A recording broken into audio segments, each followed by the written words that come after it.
Le message du jour vous est présenté par notre frère Marc. Salut, chers bien-aimés de notre Père Céleste. Je suis heureux de vous retrouver sur la route de l'Évangile en ce lundi matin. Bien-aimés, souvenez-vous que nous avons étudié l'épître de Jude la semaine dernière. Dans le même esprit, je souhaite partager avec vous l'amour et la patience de Dieu envers tous les pécheurs de ce monde. Chers amis, le Seigneur désire sauver tous les êtres humains. C'est pourquoi Jésus est venu parmi nous, quelle que soit la gravité de leur culpabilité ou de leur péché. Dans Ésaïe chapitre 1 verset 18, Dieu lance un appel en ce sens et invite chacun de nous. « Venez donc et plaidons ensemble, dit le Seigneur. Si vos péchés sont comme l'écarlate, ils deviendront blancs comme neige. S'ils sont rouges comme de la cramoisie, ils deviendront comme de la laine. » Bien-aimés, c'est là que le Seigneur veut aller pour nous sauver.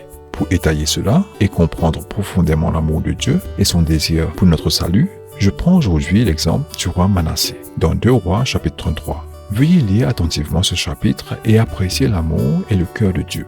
Je ne sais pas où vous êtes aujourd'hui, mais la parole de Dieu est là pour nous guider. Commençons. Bien-aimés, s'il n'y a jamais eu un roi dont personne n'attendait le pardon de Dieu, c'était bien Manassé. Il devient roi de Juda à seulement 12 ans. Son père, le roi Ézéchias, était un homme pieux. Un roi qui avait confiance en l'Éternel, qui abattit les idoles et qui mena la nation vers le renouveau spirituel. Quel parcours remarquable!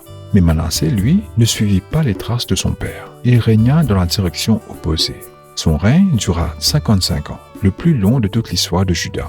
Mais la plupart du temps, il n'a pas utilisé son influence pour ériger des autels. Il l'a utilisé pour détruire le tissu spirituel de la nation. Que Dieu vous bénisse tous. Passez une bonne journée en sa présence. Demain, nous poursuivrons l'histoire de Manassé et verrons ce que Dieu peut faire pour une âme perdue. Au revoir. Si toi aussi tu crois que la parole de Dieu est une bénédiction, partage-la et sois une source de bénédiction pour les autres, toi aussi.